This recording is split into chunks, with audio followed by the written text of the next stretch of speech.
Dalam kesempatan ini, izinkan khatib membawakan materi yang berkaitan dengan bagaimana langkah-langkah untuk meraih rahmat Allah Subhanahu wa taala. Hadirin rahimakumullah. Mari kita renungkan dengan mendalam. Jika seorang anak berada di dekat kedua orang tuanya, berada di sekitar orang yang menyayanginya, maka apa kira-kira yang akan dirasakan oleh anak itu? Ketenangan, karena hidupnya terhindar dari berbagai macam kekhawatiran. Khawatir tidak bisa makan, khawatir tidak bisa punya pakaian, khawatir tidak punya tempat tinggal.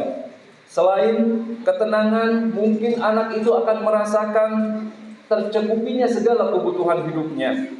Apa yang diperlukannya pasti akan disediakan oleh orang tua yang senantiasa menyayanginya. Kemudian anak itu pun akan terasa terbebas dari berbagai macam masalah yang memberatkan kehidupannya. Selama masih ada orang tua, anak tidak akan pernah memiliki masalah yang berat, karena orang tua selalu datang dengan solusi. Kemudian anak juga akan merasa terlindungi dari berbagai macam bahaya. Juga anak itu akan merasakan kebahagiaan yang luar biasa, karena dikelilingi oleh orang-orang yang senantiasa akan membahagiakan hidupnya. Baik itu ketenangan, tercukupi segala kebutuhan, terhindar dari masalah, perlindungan dari berbagai macam bahaya, rasa bahagia yang didapatkan anak itu semua didapatkan karena si anak mendapatkan kasih sayang dari orang tuanya. Kalau orang tuanya tidak sayang sama anak itu, mustahil si anak akan mendapatkan itu semuanya. Namun sesuatu yang didapatkan oleh anak tadi dari orang tuanya itu mungkin berbeda-beda, tergantung dari besar kecilnya kasih sayang orang tua kepada anaknya yang diakibatkan oleh sikap anak tersebut kepada orang tuanya. Ada berbagai macam perilaku anak. Ada anak yang durhaka dan ada anak yang taat. Jika si anak itu termasuk anak yang durhaka, selalu membangkang dan berbuat yang tidak disukai oleh orang tuanya, maka dijamin tidak akan ada ketenangan dalam kehidupan si anak itu. Paling juga si anak itu ketika di rumah dia hanya mendapatkan makan dan tempat tinggal saja. Orang tuanya kemungkinan besar tidak akan ridho memberinya lebih daripada itu karena kedurhakaan anaknya. Namun jika si anak itu termasuk anak yang soleh, selalu taat kepada perintah orang tuanya, maka tidak ada lagi yang dikhawatirkan dalam kehidupannya. Apapun yang diinginkan oleh anak itu selama orang tuanya mampu, maka akan dikabulkan oleh kedua orang tuanya. Ketika kita disayangi seseorang, maka kita akan mendapatkan apapun yang kita inginkan. Tetapi sebaliknya, ketika kita dibenci atau dimurkai oleh seseorang, maka tidak ada satupun kebaikan yang akan kita dapatkan dari dirinya. Hadirin rahimakumullah. Anak bisa mendapatkan itu semua dikarenakan kasih sayang orang tua kepada anaknya. Kasih sayang dalam bahasa Arab itu bisa dikatakan dengan rahmat. Bayangkan jika seseorang mendapatkan kasih sayang melebihi kasih sayang orang tuanya kepada dirinya. Siapakah yang bisa memberikan itu semuanya? Yaitu Allah Subhanahu wa ta'ala. Bayangkan jika kita meraih rahmat atau kasih sayang dari zat yang menguasai langit dan bumi, dari zat yang tidak pernah tidur mengurus alam semesta, dari zat yang kemampuannya itu tidak terbatas, Kita mendapatkan kasih sayang dari zat yang serba maha besar, maha agung, maha kuat, maha kaya, maha kuasa, dan lain sebagainya. Kalau kita sudah melakukan sesuatu yang mengundang rahmat Allah Subhanahu wa taala, dan Allah sudah benar-benar mencurahkan rahmat atau kasih sayangnya untuk kita, maka tidak ada satupun yang kita perlu khawatirkan di muka bumi ini. Sebagaimana apa yang dilakukan oleh orang tua untuk anaknya dalam permisalan tadi. Maka dari itu para hadirin, marilah kita melakukan sesuatu yang bisa mendatangkan kasih sayang Allah Subhanahu wa taala dan menjauhi sesuatu yang bisa mendatangkan murka Allah Subhanahu wa taala. Karena jika kita mendapatkan rahmat Allah, maka kita akan terbebas dari berbagai macam masalah. Kebutuhan kita akan terpenuhi. Karena jika kita mendapatkan rahmat Allah, kita akan senantiasa mendapatkan kebahagiaan. Kebutuhan kita akan senantiasa terpenuhi. Karena kita sudah mendapatkan kasih sayang dari Zat yang maha segalanya. Begitupun sebaliknya, ketika kita melakukan sesuatu yang mendatangkan kemurkaan Allah Subhanahu wa taala, Zat yang mengurus kita, Zat yang merajai langit dan bumi, Zat yang merajai Yaumuddin, hari pembalasan nanti ketika Allah murka sama kita, itulah yang harus kita khawatirkan. Ketika kita berani meninggalkan sholat yang menyebabkan Allah murka, ketika kita berani melawan orang tua yang menyebabkan Allah murka, ketika kita tidak sungguh-sungguh dalam ketaatan kepadanya yang menyebabkan Allah murka, itulah kekhawatiran yang sesungguhnya. Khawatirlah ketika Allah sudah tidak bersama kita. Kita akan menghadapi semua masalah yang berat di dunia itu sendirian tanpa bantuan Allah Subhanahu wa taala. Allah akan berpaling dari kita.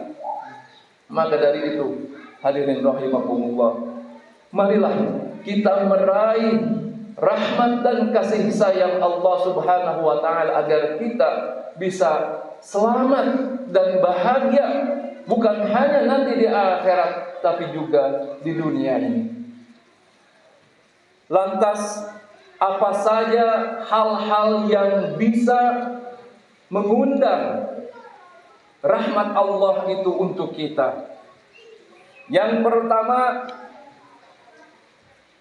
bersikap ihsan dalam beribadah kepada Allah Ta'ala.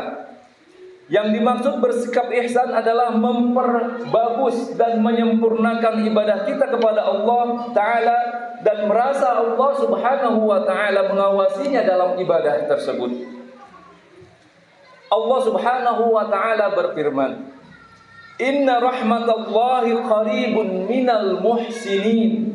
Sesungguhnya rahmat Allah, sesungguhnya kasih sayang Allah itu dekat dengan orang-orang yang senantiasa berbuat ihsan. Kasih sayang Allah itu senantiasa dekat dengan orang-orang yang senantiasa menyempurnakan keibadahannya dan ketaatannya kepada Allah Subhanahu wa taala.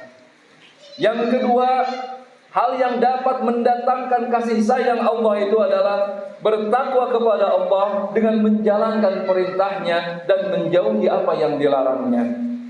Allah berfirman dalam Quran surat Al-A'raf ayat 157.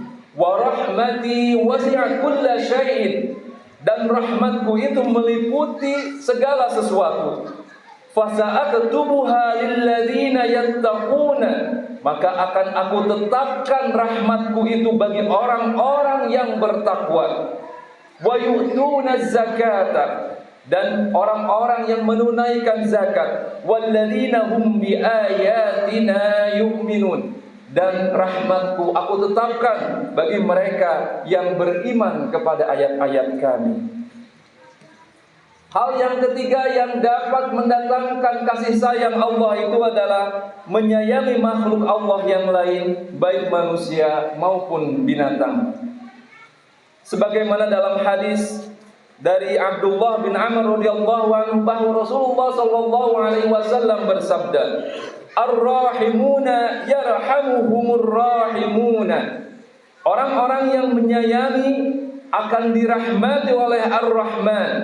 Irhamu man fil ardi yarhamkum man fis samai. Maka sayangilah orang-orang yang ada di muka bumi ini, niscaya yang ada di langit, yaitu Allah Subhanahu wa taala akan menyayangi kalian. Hadis riwayat Imam Abu Dawud. Hal selanjutnya yang keempat yang dapat mendatangkan kasih sayang Allah itu adalah mendirikan salat, membayar zakat dan mentaati Rasulullah sallallahu alaihi wasallam. Wa aqimus salata wa atuz zakata wa athi'ur rasula la'allakum turhamun. Dalam Quran surat An-Nur ayat 56 Allah berfirman, dan laksanakanlah salat, tunaikanlah zakat dan taatlah kepada Rasul agar kamu diberi rahmat. Kemudian selanjutnya hal yang dapat mendatangkan rahmat Allah itu adalah dengan mengikuti Al-Qur'anul Karim dan mengamalkannya. Wa hadza kitabun anzalnahu mubarakun fattabi'uhu wattaqu la'allakum turhamun. Dan ini adalah kitab Al-Qur'an yang kami turunkan dengan penuh berkah. Ikutilah dan bertakwalah agar kamu mendapatkan rahmat. Kemudian selanjutnya hal yang dapat mendatangkan kasih sayang Allah itu adalah mendengarkan dan diam saat mendengar tilawah Al-Qur'anul Karim. Wa idza quri'al Qur'anu fastami'u lahu. Maka apabila dibacakan Al-Qur'an, maka dengarkanlah dan diamlah. Wa ansitu la'allakum turhamun. Wa ansitu dan diamlah la'allakum turhamun, agar kamu mendapatkan rahmat. Dan yang terakhir yang bisa mendatangkan kasih sayang Allah itu adalah dengan memperbanyak istighfar ataupun memohon ampun kepada Allah Subhanahu wa taala. Laula tastaghfirunallaha la'allakum turhamun. Dalam Quran surat An-Naml ayat 46 Allah berfirman, mengapa kamu tidak memohon ampunan kepada Allah agar kamu mendapatkan rahmat. Para hadirin rahimakumullah, inilah sejumlah amal yang bisa kita lakukan agar kita bisa meraih rahmat ataupun kasih sayang Allah Subhanahu wa taala. Mudah-mudahan khutbah yang singkat ini ada manfaatnya untuk kita semua dan bisa meningkatkan ketakwaan kita kepada Allah dan bisa mengundang rahmat Allah Subhanahu wa taala. Barakallahu li wa lakum wa li jami'il muslimina wal muslimat innahu huwal ghafurur rahim.